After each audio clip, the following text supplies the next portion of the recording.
Mid cap देखिए 1400 अंकों से ज्यादा की गिरावट मिड कैप स्टॉक्स में और स्मॉल कैप इंडेक्स भी 665 अंक नीचे। 4% इंडेक्स इस वक्त नीचे कारोबार कर रहा है।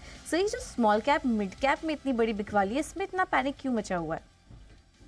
मिड कैप स्मॉल कैप शेयरों में पैनिक की कुछ इंटरेस्टिंग वजह हैं, वो आपको समझना चाहिए। एक चीज़ तो पूजा क्लियर है, वो ये है कि देखिए लगातार बिकवाली का माहौल है, राइट।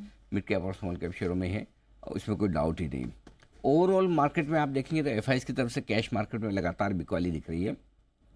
शुक्रवार को आंकड़ा छोटा भले ही रहा हो 2200-2300 करोड़ का, लेकिन बिकवाली तो तब भी है। सामने घरेलू फंड्स अपनी ताकत से मुकाबला तो कर रहे हैं। सो कैश मार्केट में जितनी एफआईज बेचते हैं ब्रॉडली उतनी की उतनी लोकल फंड्स की उतनी खरीदारी आती है, मामला मैच हो रहा है। लेकिन अब दिक्कत जो है वो उसके बाहर है, और वो है मिड कैप और स्मॉल कैप शेयरों में। यहाँ पर रिटेल इन्वेस्टर्स जो हैं वो मिड कैप और स्मॉल कैप शेयरों में बिकवाली कर रहे हैं, और लगातार बिकवाली कर रहे हैं, बड़ी बिकवाली कर रहे हैं। इससे प्रेशर आता हुआ दिख रहा है। अब दिक्कत क्या है, घरेलू फंड्स खरीद तो रहे हैं, लेकिन घरेलू फंड्स को इस वक्त रिस्क रिवॉर्ड के लिहाज से लार्ज कैप ज़्यादा पसंद आ रहे हैं। देखिए, क्योंकि आपके पास पैसे तो लिमिटेड है, खरीदना अगर आपको कुछ है तो आप क्या खरीदेंगे? High beta, high risk, high return वाले मिड कैप या स्मॉल कैप खरीदेंगे, या लो रिस्क वाले लो रिटर्न वाले लार्ज कैप? होता है कि जब तेजी का मार्केट होता है तब लोगों को लगता है कि रिस्क ज़्यादा ली जाए, पैसा ज़्यादा बनेगा, मूड माहौल ठीक है, तब लोग मिड कैप स्मॉल कैप की तरफ ज़्यादा भागते हैं। और जब मंदी का माहौल होता है तब लोगों को लगता है कि सेफ्टी ज़्यादा चाहिए, पैसा कम बने ठीक है, गिरे तो कम गिरे, लिक्विड होना चाहिए। सो अब क्या हो रहा है कि घरेलू फंड्स को, जबकि उनके फेवरेट ये है, उनको ये पता है कि सामने बिकवाली आ सकती है एफआईज की अगर लार्ज कैप खरीदेंगे। स्मॉल कैप में बिकवाली का प्रेशर कम होगा, बड़े इन्वेस्टर्स का नहीं होगा। लेकिन उसके बावजूद चूंकि आपका 13-14% निफ्टी घट चुका है, तो आपको निफ्टी भी आपको अट्रैक्टिव लगता है। सामने 15% मिड कैप घटा है, 17-18% स्मॉल कैप घटे हैं। सो उसके बावजूद उन्हें लार्ज कैप ज़्यादा पसंद आ रहे हैं। देखिए, इसमें कोई डाउट नहीं है कि हम लगातार कहते हैं तीसरी महाशक्ति पहली महाशक्ति बनने की राह पे, और एक ज़माना था जब उनकी ताकत दिखी भी खरीदारी के वक्त। जिस हिसाब से मिड कैप स्मॉल कैप शेयरों में साल सवा साल तक एक तरफा तगड़ी तेज़ी बनी, 1.5 साल तक, वो पूरी क्रेडिट उनकी थी। उन्होंने जमकर पैसा लगाया, म्यूचुअल फंड्स में भी दिया, खुद भी डायरेक्ट शेयर खरीदे। अगर ताकत लेने में है तो बेचने में भी है, और अब वही ताकत आपको बेचते वक्त नजर आ रही है। जो रिटेल इन्वेस्टर्स हैं जो खरीदारी में ताकत दिखा रहे हैं वो बिकवाली में। इसलिए एक चीज़ समझिए, ये जो पैनिक है इस आज दिख रहा है आपको, पिछले हफ्ते दिख रहा है। पिछले हफ्ते आज के डेटा उठा के देखिए, या पिछले 10 दिन के देखिए, वो ज़माना अलग था जब हम बड़ी बड़ी एफआईज की सेलिंग झेल जाते हैं। अभी एफआईज की सेलिंग के आंकड़े छोटे हो गए, नेट बड़े आंकड़े नहीं है। लेकिन उसके बावजूद अगर बाजार कमज़ोर हो रहा है, पैनिक हो रहा है, तो उसकी वजह एफआईज की सेलिंग नहीं है। ये पूरी की पूरी तरह से सेलिंग रिटेल इन्वेस्टर्स की तरफ से होती है। रिटेल से मेरा मतलब ये है, एक तरफ एफआईज रख लीजिए, एक तरफ म्यूचुअल फंड निकाल दीजिए, उसके बाद जो बचे वो रिटेल इन्वेस्टर हो सकते हैं, एचएनआई इन्वेस्टर हो सकते हैं, अल्ट्रा एचएनआई हो सकते हैं, फैमिली ऑफिस हो सकते हैं, प्रॉप ट्रेडर हो सकते हैं, ब्रोकर्स हो सकते हैं, मार्जिन फंडिंग में काम करने वाले इन्वेस्टर्स हो सकते हैं। जो ये सारे वो लोग हैं जो इंस्टीट्यूशन की कैटेगरी में नहीं आते, लेकिन डिलीवरी बेस्ड खरीदारी बिकवाली करते हैं। अब उनकी तरफ से पैनिक चल रहा है।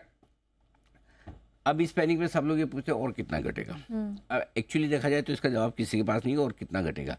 लेकिन आमतौर पर जब आप टॉप से करेक्शन दिखाते हैं तो 20% तक का करेक्शन होता है, उसे एक बाजार में करेक्शन मानते हैं। 20% से ज़्यादा गिरने के बाद वो मार्केट, वो इंडेक्स मंदी में चले जाता है।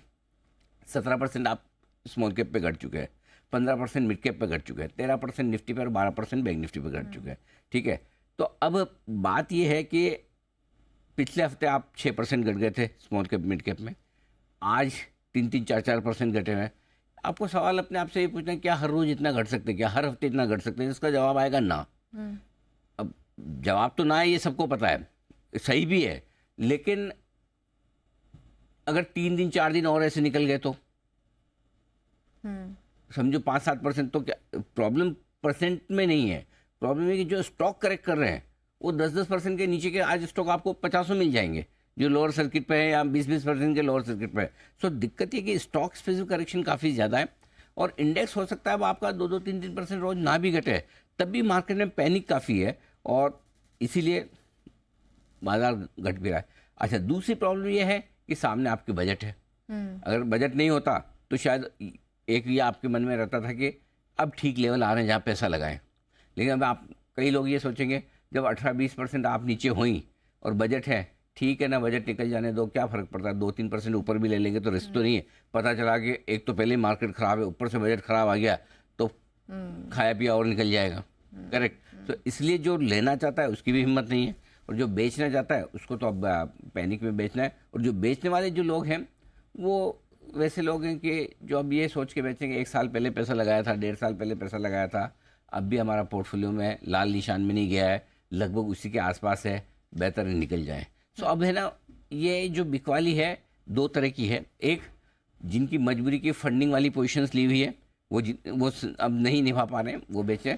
और दूसरा वो जो अपने पोर्टफोलियो को लॉस में जाने के डर से बेचें कि भाई ठीक है हमने गलती कर दी, 15% ऊपर नहीं बेचा, अब लॉस तो ना, ये समझेंगे नहीं कमाया।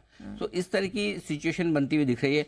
आमतौर पर ऐसी सिचुएशन बार बार नहीं आती, आमतौर पर ऐसी सिचुएशन बहुत लंबी नहीं चलती। लेकिन ये चीज़ ध्यान में रखनी चाहिए, अगर तेज़ी इतनी लंबी चली है, 1 सवा 1.5 साल तक आपने एंजॉय किया, तो 4 महीने 6 महीने की मंदी भी चल सकती है, इसमें कोई बड़ी बात नहीं, वही होता दिख रहा है।